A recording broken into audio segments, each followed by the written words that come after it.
Hi there. So today is review lesson number 1, and we're going to do 1.1 lines in a plane. So looking at lines in a plane, first we're going to define slope. Slope is a rate of change. This is what we'll really be focusing on this year to prepare us for calculus. Calculus will continue to study rate of change. So rate of change, you're looking at maybe cost over time. You're looking at velocity over time, distance over time, all having to do with a rate of change. Steepness of a line is also slope. The definition that you're used to is rise over run, change in y over change in x. This stands for delta y over delta x, or dy over dx. And you remember the definition, y2 minus y1 over x2 minus x1. So example 1, it says find y so that the slope is equal to 2 on a line that passes through the first point, 5, negative 8, and the second point, 3y. So we could consider this x1, y1, and this is x2, y2. And we're going to put the slope equal to the rate of change. So it's the change in y. So we can do y subtract negative 8 over the change in x, which will be 3 subtract 5. All right, so from there, and if you want, you can do y sub 2. It doesn't matter. So now what we're going to do is write this as 2 is equal to y sub 2 plus 8 over negative 2. We want to get rid of that negative 2 on the bottom of the fraction. So let's multiply both sides by negative 2.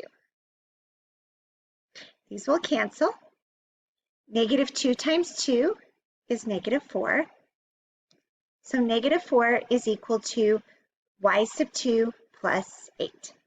Subtract the 8, and negative 12 is equal to y sub 2. So the y coordinate of that point on the line is going to be negative 12. You got this. Here are several forms of equations of a line. So we have point slope form, and you need to be familiar with the names and the formulas. So y minus y1 equals m times x minus x1, and that's point slope form. Slope intercept form is the y equals mx plus b form.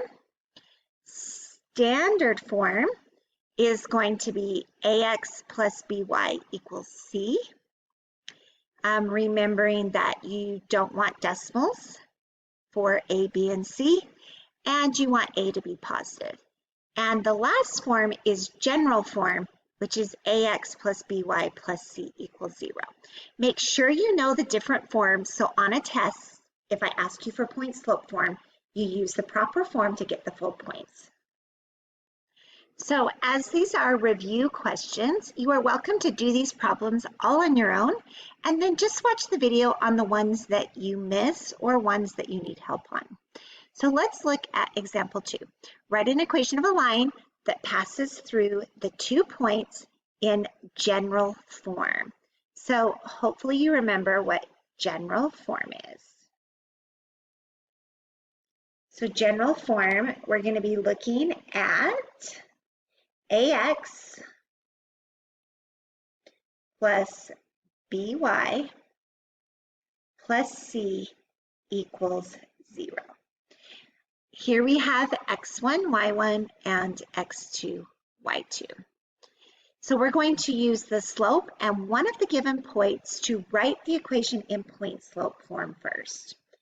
So we have y minus y1,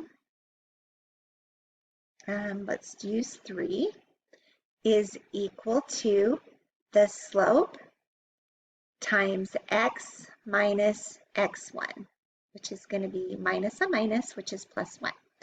Now we're going to need to find the slope, so let's quickly come over here and find the slope. Change in y, so 4 subtract 3, over the change in x, negative 5, minus 1. So this gives us 1 over 4, negative. All right, so the slope is negative 1/4. So this will give me y minus 3 is equal to negative 1/4 times x plus 1. If the question had asked me for point slope form, I would be completely done, but it asked for general form. So general form, we don't want any fractions. So one quick way that we can just knock out those fractions, or at least this fraction right here, is to multiply both sides by negative 4. Make sure you multiply this entire expression by negative 4. So this is going to give us negative 4y plus 12 is equal to, the two negatives are going to cancel, and that will give us positive 1 times x plus 1. Well, that will make it really easy. So now all we have to do is get everything together, the x's, the y's, and the constant number. So because we want a to stay positive, we are going to add the 4y over here and also subtract the 12. So now 0 is equal to, and again, 1 times x and 1 times 1 is 1, so I don't have to worry about that 1. So now I have x plus 4, y, subtract 11, and that is the general form of the equation. You're going to want to box or highlight your answer. Ta-da! Example 3 is graph the line 4x subtract 3y equals 12. We're going to do this by intercepts.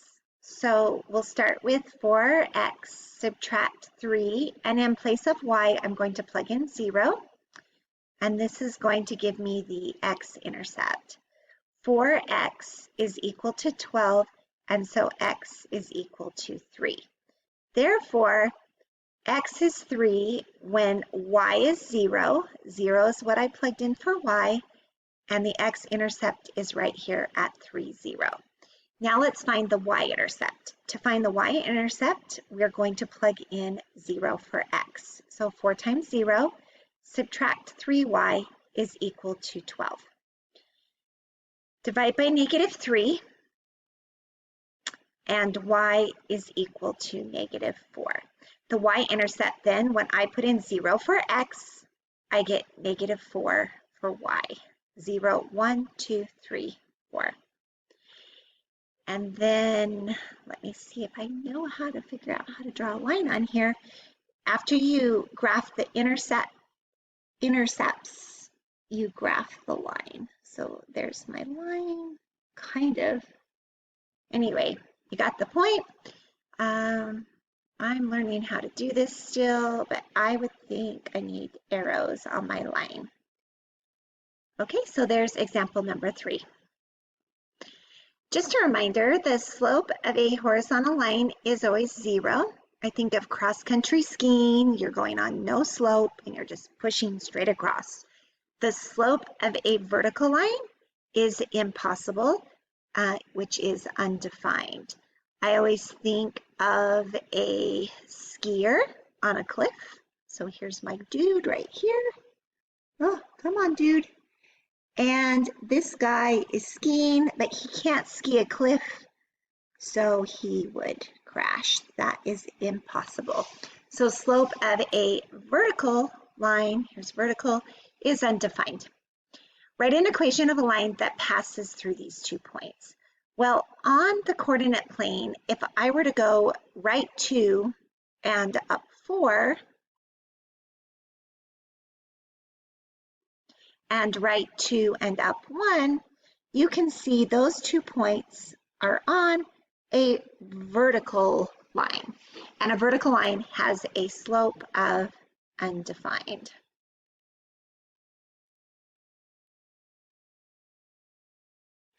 Now the equation of that vertical line is everything is going to go through when x is 2. So when x is 2 right here, I know the graph sucks, but it's okay. So when x is 2, we know x will always be 2 as we move up and down this line. Okay, parallel lines and perpendicular lines. Just a quick reminder, parallel lines have the same slope. Perpendicular lines have opposite reciprocal slopes.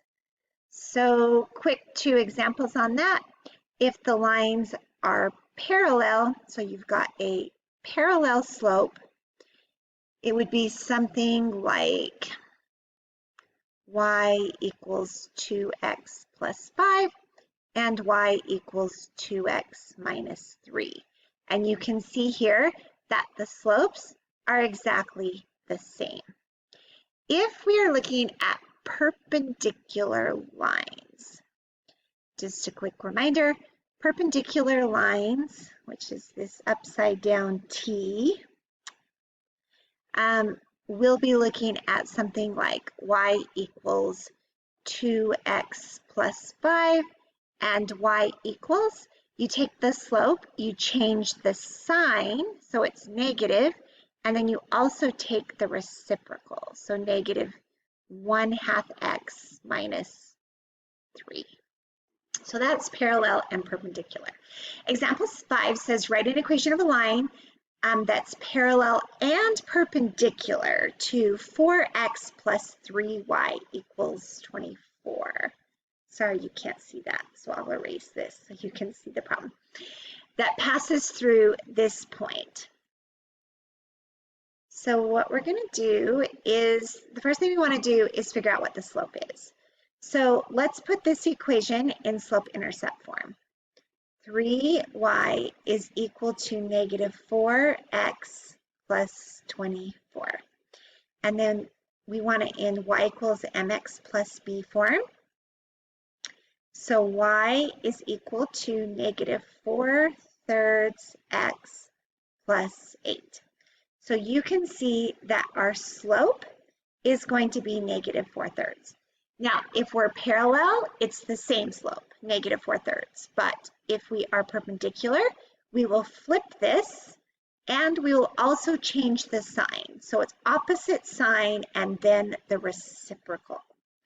So parallel slope is going to be negative 4/3. And perpendicular slope is going to be 3/4. So let's go ahead and write the equation. Now, it doesn't say whether they want the equation in what form. So I recommend let's use point slope form, because point slope form is easy. We just plug in a point and the slope and we're done. No extra math after that. So that's going to be the easiest when they don't give us the form. So we'll do y minus y1. Whoopsies. Here we go. Y minus y1. So here's x1, y1. So y minus negative 2/3. So notice that's going to be plus, is equal to that beautiful slope of negative 4/3. And then we have x minus x1. So x subtract 1/2. And I love it because I am done. I've got all those fractions. Who cares? This is an equation of a line in point slope form, not slope intercept, point slope form. All right, what about, come on, pen. What about a perpendicular line to that point? So if we want a perpendicular line to that point, we're going to do the same thing. So it's going to be y minus minus y minus, sorry, technical difficulties here. Y minus y1, so it's y plus 2/3 is equal to, perpendicular slope is positive 3/4, x minus or subtract 1/2. So example 6 is a rate of change problem. That's a real world problem. And we're going to go ahead, and the 5-minute phone call costs 38 cents. You can see I wrote an ordered pair, and a 9-minute phone call costs 62 cents. So what I'm going to do now is find the rate of change. The rate of change happens to be the slope. So the slope is equal to the 62 cents subtract the 38 cents, and the 9 subtract 5. That's going to give me 24 cents over 4, and so the rate of change is 6 cents per minute. So now we're going to write a linear function. I'm going to use point slope. So I have y minus y1, so y minus 38 cents is equal to the slope, 6 cents, times x minus x1, which is the 5. You'll distribute the 6 cents, which gives you 0.06x, subtract 0.30, add the 38 cents, oops, over here, add the 38 cents, and your function is y equals 6x plus 0.08. So that is your linear function. I'm going to highlight it. And now the story problem asks me for how much it's going to cost for an hour and 15 minutes. So for an hour and 15 minutes, we know that that's 75 minutes. My function, x represents minutes. So now I'm just going to put in the 75 minutes.